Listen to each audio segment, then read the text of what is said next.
Hello Capricorn. Great to have you here. My name is Shauna. Today's reading is a general love forecast for November 2025. As always, take the messages that resonate and release anything that doesn't. Don't forget to like and subscribe to stay connected with upcoming readings. Let's see what's headed your way, Capricorn.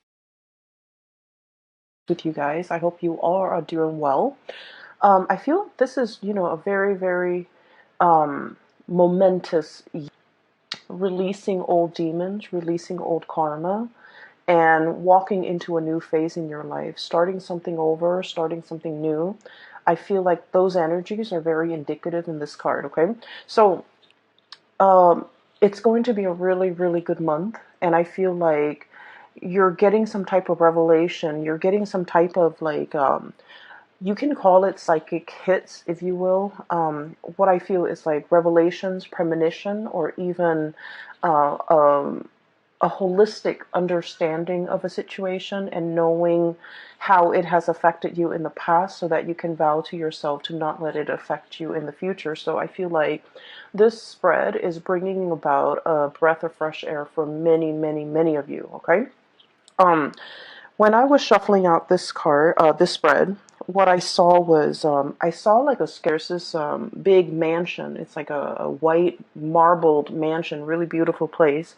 And then this scarecrow, he's got like a little bag on a stick, very similar to this. And he's walking away from the mansion towards the road. He's got like a smile on his face.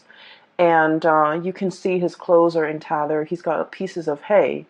And he's also like, he's got like those strings that have been cut, like marionette strings, like a puppet on a string, but they've been cut, which allows him to kind of move away from the mansion where he's been sequestering himself, or he was either forced to work for somebody under somebody else's mandates. And he felt like he didn't have a sense of agency, but now that those strings are all cut, he's starting on a new path in his life where he has like total freedom to, exercise his free will to do whatever he wants. And he has like total control and that sense of agency about his future. Okay, so I feel like it's a very powerful moment and imagery, mainly because it signals, how you guys, your card is the devil, right? And the devil is being tied to situations, being stuck in a prison of our own making, or being stuck in a situation where we can't really see the way out. However, this is like running counter to that because it indicates you're finally free from a burdensome situation. You're finally walking down a new path, and you're finally happy. Like, I'm very drawn to that smile on his face as he's going about his own way and, feeling that sense of freedom for the very first time. The key words I'm getting from that imagery is like indenture servitude. I'm getting as well, revelation. I'm getting as well freedom overall. Um, and I'm drawn to use imagery and even words that are indicative of a situation that could be, it might seem a little bit archaic, these terms, but I feel like, they're coming up for a reason, so I'm going to use them. I feel like there's a regime change, okay? Moving from one very, very oppressive regime, or like getting out from under a very oppressive situation, and then charting a new territory. And the reason why I say this is we have here the Hierophant. This is like a situation where somebody has to give a part of their harvest, a part of themselves, a part of whatever money they make, paying tribute to somebody who has that sense of entitlement. Like, they're either ruling over you, and they're like, okay, you have to do it this way and only exactly this way. Or you have to, on a monthly basis or on a yearly basis, pay your tribute to another person. And that was just the way things were. That was like the rule of the land, or that was like the law of the land. And no one dared to question it, okay? So like somebody's taking, I feel like, either your energy, your financial resources, and you felt like this was the only way to do things. Okay, you never question the established order. The Hierophant is greatly about institutions, long-standing institutions that have been in place for a very, very long time. They're very rigid, very resistant to change, and because they've been around for so long, they might not be relevant in present time, but people don't question it because it's thought of as, this is the way things are, and this is the way we've been doing them for hundreds and hundreds of years, and this is the way things are going to be. So no one dare to really question it, okay? But it creates, I feel, a very oppressive atmosphere, and it creates almost like an unfair sense of balance when it comes to I almost feel like the poor giving to the rich. And I almost feel like, whoever's on top is exploiting the situation and exploiting the fact that others have to pay homage or have to pay tribute out of their own pockets in order to gratify somebody else on top.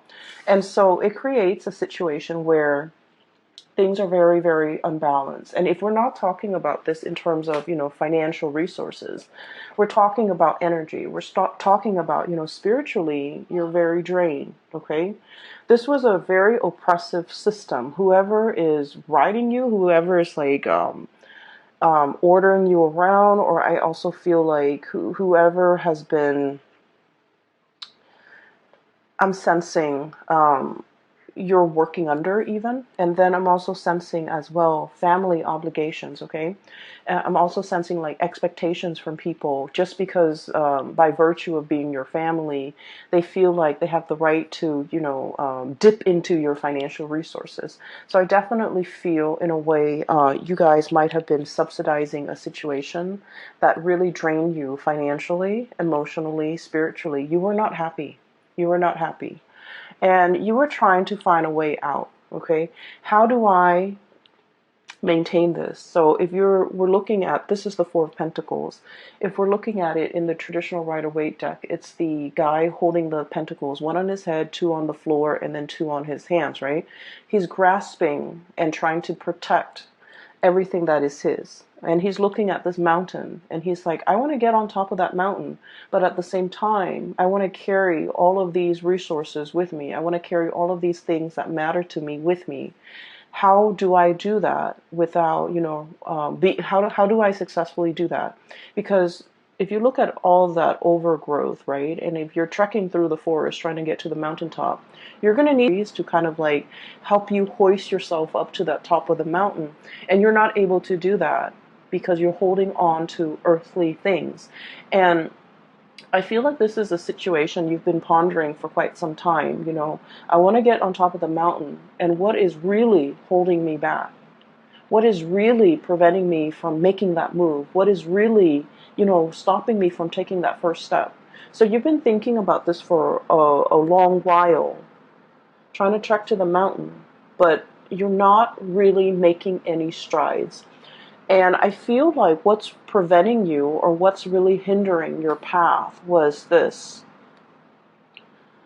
This is the Nine of Swords. Okay, this is sleepless nights, getting nightmares, overthinking, overanalyzing situations. But I also think of this card as like constantly thinking about worst case scenario, dwelling on the negatives, and the negative thought patterns. A lot of the times they turn into self-fulfilling prophecy. Okay, so it's sort of like you're in your head thinking about how do I successfully get on top of that mountain, and rather than thinking about and focusing on logically, step one, I need to do this. Step two, I need to do that. Step three, I need to, formulate some type of plan. And I feel like for many of you, this process, this is like a lot of thoughts. Okay, each sword stands for like a mental thought. And I feel like for many of you, you've been mired in this situation where your demons are getting the best of you. You're thinking about problems rather than separating. Each problem exists in its own little bubble. But rather than them thinking, some of these problems are outside of my control, some of them are not, and the ones that are not outside of my control, I really should focus on that. I feel like you're conflating or you're mixing all these problems together, and they become this really embedded, right? This sense of embeddedness. all stuck together, all causing you a lot of anxiety, all seem very, very daunting. It's like, how do I get to the top of the mountain when I'm only at the base? And so as soon as you feel inspired, you're like, I'm going to do it today. Something happens to hold you back. And a lot of it is these, self-limiting talks and beliefs and thought patterns. And I feel like you are making mountains out of molehills. You're making a situation a lot more daunting than it has to be, mainly because you're not looking at problems in isolation. And what I mean by that is, let's say, first of all, you have a big plan that you want to get off the ground, right? The first thing that people logically that we should do is think about how much overhead costs or how much cost, is associated with this. So that means you might need to do some preliminary research to figure out what your budget is and how much this project is going to cost. Okay? And then you're going to go out and kind of crowdsource, brainstorm from other people and figure out, hearing from experts or getting advice, to get a price range of how much this is going to cost, who I should talk to get this off the ground. So each of those steps need to exist in isolation. And I feel like you're jumping the gun. You want to get to the top, but you're not thinking about each of the steps that are necessary in order to get there. So I feel for some of you, there's a situation here that it seems like it's running ahead of you, and it's like the longer you wait, the further and further and further away it is from you. It's almost like you're losing your grasp. You can't really get it back. You can't really draw it back into your orbit because it's distancing itself. Okay? So I also feel like for some of you, this is a person, okay, who might be distancing themselves. And I also feel like there's a lot of guilt associated with the relationship between you and this person. For some of you, it could be a family relationship. For others, it could be like a love type of a relationship. And I feel like it's escaping your grasp. And I also feel there's a lot of guilt associated with it. Like, I should have done things differently. I should have told them how I felt. I should have, I should have given them the time of day, or I should have, done things just differently. I should have invested more time, more emotions into that. I should have let them know how I feel. I should have been upfront and honest with them. And I feel like, they're escaping your orbit. Okay? So I definitely feel like there's some guilt associated with it. Going back to your main storyline, what I do sense here is there is a huge, this is like impetus, this is drive, ambition. Okay, we have here the King of Wands, and this usually indicates somebody who's like in charge of their domain. He's scanning the horizon, looking out at the abundance that he has created for not only his empire, for himself, but for all the people that he rules. Okay, this is someone who's very, very responsible. The way I'm reading this energy is that you're in a great, powerful position of leadership, okay? You care about the people that have been very loyal to you. You care about their well-being. And I feel like it's almost like ruling with a very benevolent hand, okay? Understanding that I'm not going to exploit this power differential. If you do well, I do well, and our kingdom is going to do well. So understanding that even if others pay tribute to you, you can't exploit that relationship. You can't exploit the power differential to keep them oppressed. You have to kind of like take care of the people that are under you. And I feel like many of you, you're coming into a profound sense of, it's like understanding how power needs to be controlled. There was a situation here where someone in a position of power was very tyrannical, controlling, and exploited that power of position. And we're shifting away from that into a new way of doing, like a paradigm shift, where someone in a position of power is very benevolent, okay? They can be hard if they want to, because the King of Wands is very much authoritative, okay? But this person is also very paternal. They take care of people. They're very loyal to their subjects. And because of that, they garner a lot of respect and trust from their subjects. They're seen as someone who is not afraid to get their hands dirty if push comes to shove. And they're seen as someone who, is constantly very vigilant, sees all, resolves problems, and really, really care about the well-being of other people. So I feel like you're understanding how power is to be used rather than abused.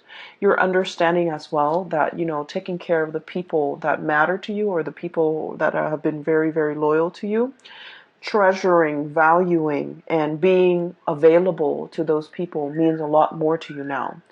And what's on top of this card here is the Six of Pentacles. And the Six of Pentacles this is a major, major card about karma, okay? This is a situation where the poor is paying tribute to the rich to the point where they're financially, emotionally depleted, okay? Giving to a situation where you're no longer taking care of yourself.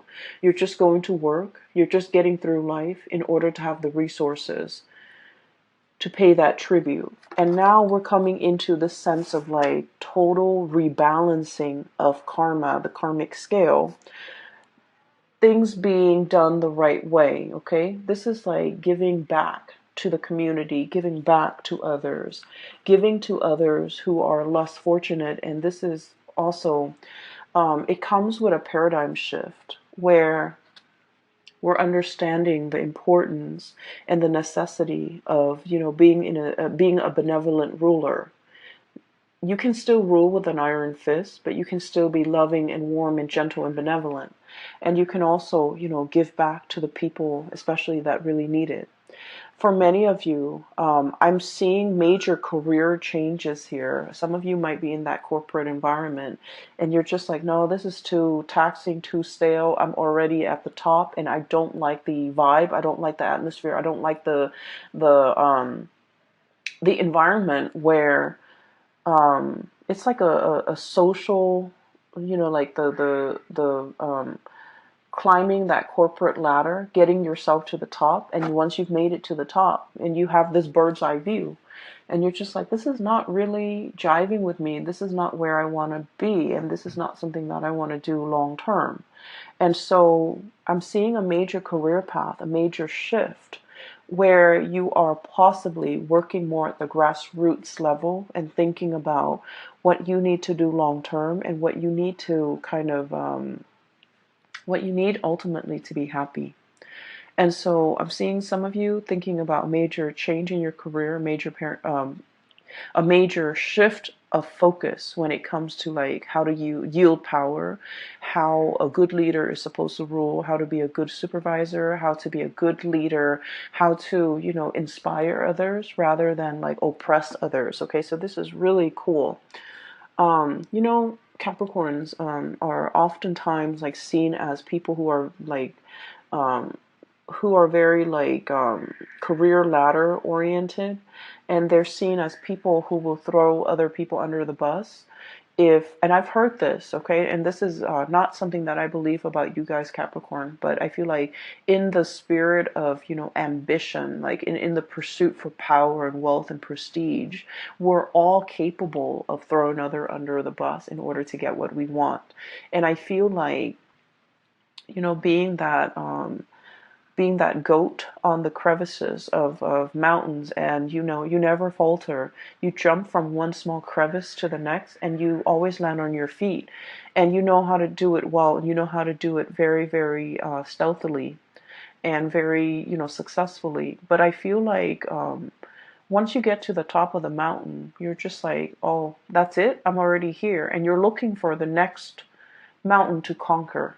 And I feel like there needs to be a little bit of a paradigm shift regarding, what is the ultimate end goal? Is it just to prove to myself that I can conquer mountain after mountain?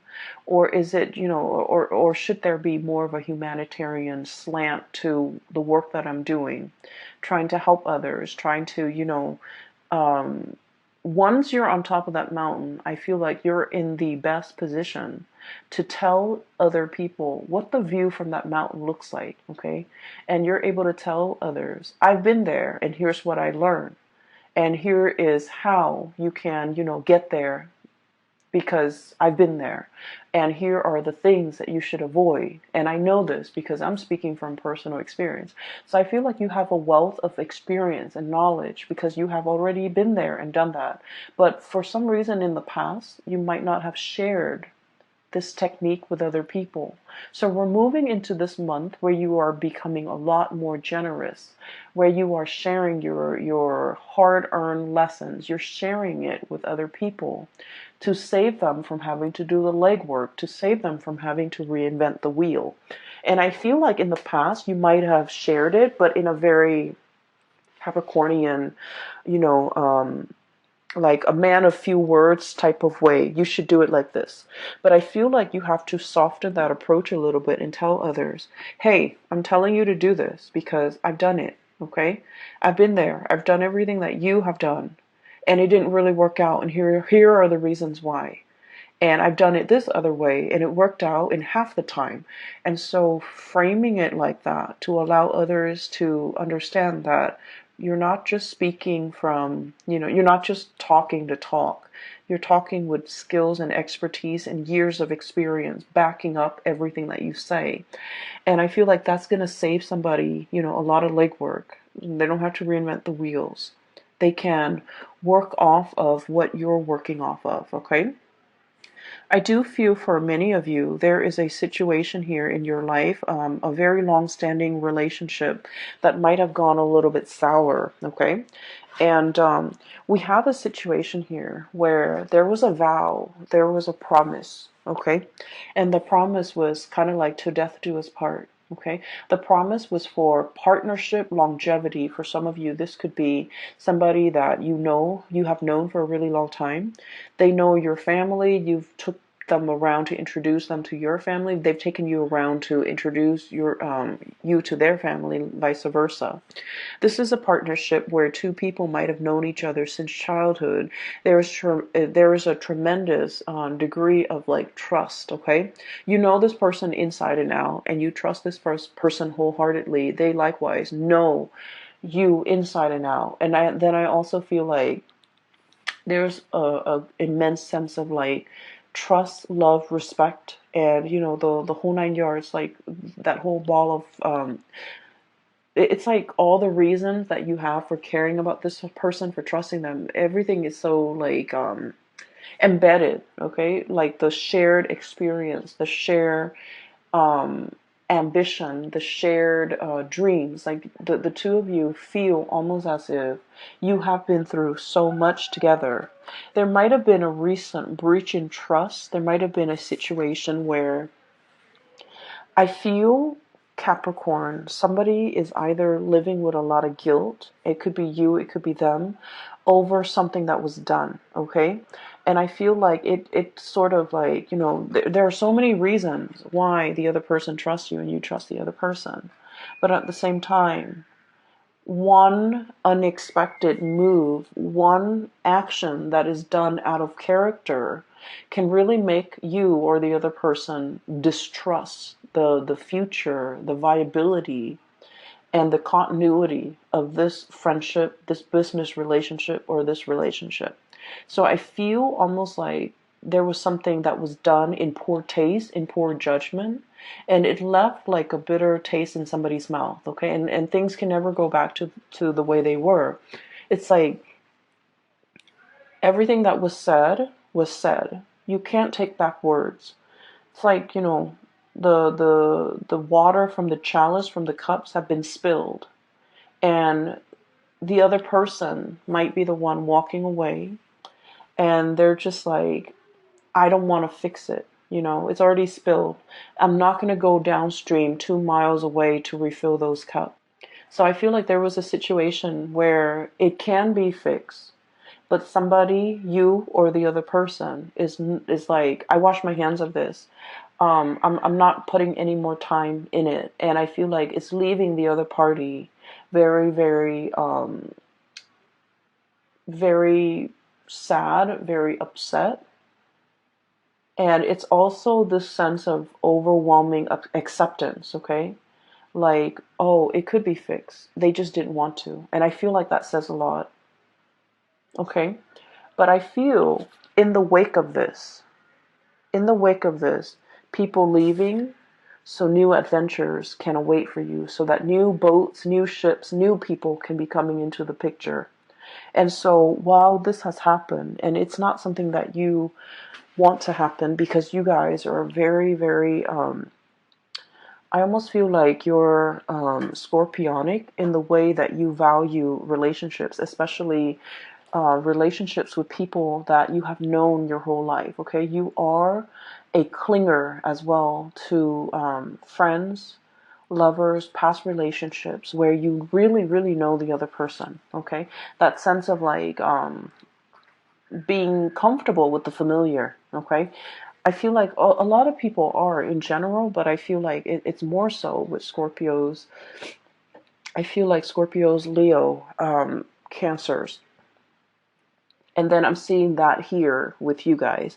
And what that denotes to me is out with the old, in with the new. And I feel like I feel like there's a situation here where you kind of have to reassess.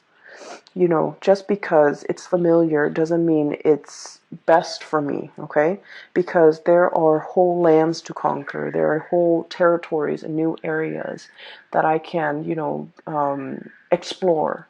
And so, wanting to, I feel like, lay the past to rest and just starting your life over, I feel like that's going to be tremendously, it's going to bring a lot more prosperity for you. So you end up with the two best cards in the deck. Okay, we have the Fool. And the Fool, this is the imagery that came up earlier. And it basically denotes, no longer being tied to something, no longer being bound in a situation that's not good for us, and embarking on a new journey towards something new. And I feel for many of you, once again, I'm seeing that white marbled mansion, and the marionette or the scarecrow is walking away from it. So I feel like there was a situation where it was comfortable, it was cushy, it might have even been safe, a marbled house. People can shoot, people can throw stones, but you're locked inside that marbled mansion, and there's enough space to roam. But the marble mansion can also be like an imagery of like that ivory tower, somebody who like learns things in a very intellectual way, but they were never given an opportunity to really put theory into practice. And I feel like you're finally breaking free from that ivory tower or that ivory marble mansion. You're no longer living in that sense of like comfort and familiarity. You are exploring, branching out, putting out fires. I feel, there's that volcano in the background. So it denotes to me like being in a situation where you are putting out fires. You're onto more exciting things. And you're taking everything that you have learned from the past. And I feel you're in a position where you're teaching people. You're telling people, here's what I did. It happened to me once. Here's what I did and how I got out of it. And I also feel drawing from past experiences, rewarding those who have been very, very loyal to you, and being available for people that are available to you, that make time for you, that have been really good to you. And then I'm sensing as well, I'm getting a lot of ancestral karma coming through, okay? And I feel like, spiritual guidance, especially from grandparents that have passed on, I feel like there might have been a situation here where it's almost like being in a house, like being in an environment where your grandparents lived in this small town, right? And this is just an example, but I'm feeling it very strongly. Grandparents lived in this small town, gave birth to mom and dad. Mom and dad met and also stayed in that small town. You were born. You also stayed in that small town, and then you start to sense this. You feel this overwhelming sense of like there isn't enough here for me. I'm a big fish in a small sea. I need to develop to the best of my capabilities, and there isn't enough here for me. And then I'm also sensing as well, if you're in that situation, you're in a very good place because now you have new energy, exploration, okay? Doing something different, not knowing the destination, but knowing that I'm leaving the past behind because it's not enough for me, okay? And then I'm also sensing for some of you being in a situation where you've had to help out parents, okay? It's almost like ancestral karma, right? Um, and here's what I'm sensing. Oh, Capricorns. So here's what I'm sensing. It's like mom and dad might not have made the best choices. We all make choices based on what we're given, based on our environment, based on our education level, based on our own sense of awareness. So this is not to knock the decisions other people make, but I also feel like, they might have been in a situation where it was survival. Okay, so they did the minimum, the bare like taking care of the bare necessities. And so growing up, you felt like you lacked that guidance, you lacked that mentorship, you lacked that um, you lack somebody holding your hand and telling you, hey, don't do that. You should do this instead because this is going to get you where you need to be. Okay. And I'm seeing, people like, whose parents were, for example, whose parents were college educated, they can walk their children through the college process. So, for example, you have to take the ACT, you have to take the SATs, you have to do that by your junior year, so that by your senior year, you have to load up on all these college prep classes, so that colleges will look more favorably upon you, and you have to do extracurricular activities. You should also enroll in, extracurricular activities outside of class. So, like that guidance. I feel like some of you guys didn't have that. And by the sweat of your brows, the calluses on your fingers, you've had to go about it on your own. You didn't have the guidance. You didn't have the hand holding. And so you were in survival mode. You fought your way, and you've had to do it on your own. And I feel like along the way, it's made you really strong, but I feel it might have made you a little bit callous, okay? Kind of like, oh, well, I did this, so everyone needs to be able to do it too, right? And so I'm sensing here, there's a sense of like a paradigm shift, okay? The people that have the privilege, either through parents, through proper guidance, or through the sweat of their brows, whoever makes it up first to the top of the mountain is obligated, no matter how they got there. Whoever makes it there first is obligated to give advice, give guidance to others. Here's how you do it, and here's what I did, and here's what I did that worked, here's what I did that failed, okay? So I feel like it doesn't matter how you got there. Whoever gets there first needs to kind of like pay it forward by giving other people, the lay of the land, pretty much, telling people what they should do. So I'm sensing here a big spiritual karmic energy. It could be ancestral karma that needs to be broken. It could also be, a paradigm shift where we're not doing what we did before. We're opting for a new path, a new way of doing. Because what we did before, it worked for us, but it also made us a little bit calloused. And we don't want that, okay? And then I'm also sensing we have this tremendous sense of like breath of fresh air. His hair is blowing in the wind. He's a leader. There's a whole caravan of people following his lead because they trust him. And so you're thrust in this position where you're going to be exalted. You're in a position where people trust you. They value your, and he's leading them. He's leading the whole Oregon Trail, whatever you call it. He's leading the whole exodus into this new land, right? But look at the way he's dressed. He's not like a king, he's not a ruler, he's not a tyrant, he's not like an emperor. He's dressed like the regular layperson. And there's a sense of humility associated with it, okay? It's like being one with the people in order for them to accept you. And this is not about proving anything to anybody. This is just like living a very, very humble life, knowing your roots, knowing where you come from, knowing those struggles of other people so that you can. And I feel that you are going to be tremendously successful for many of you who are changing a career path, who are going in a different direction. I feel for many of you, there was a situation where I feel like there's like social or family expectations. They wanted you to do something, and that's not your thing. You're turning your back and you're walking your own path, and you're going to be amazingly happy. And then I'm also sensing as well, there definitely is a relationship here that needs to be kind of like laid to rest.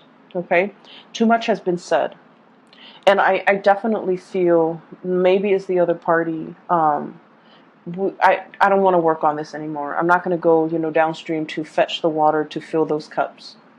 Okay, or I'm not free will, and we can't really, infringe upon other people's free will. If that's their decision, if they've already made it clear, I feel like you have to kind of like live in the moment and just realize that in the past they made these promises, but now they're reneging on the promises, and you just have to kind of like accept it at face value.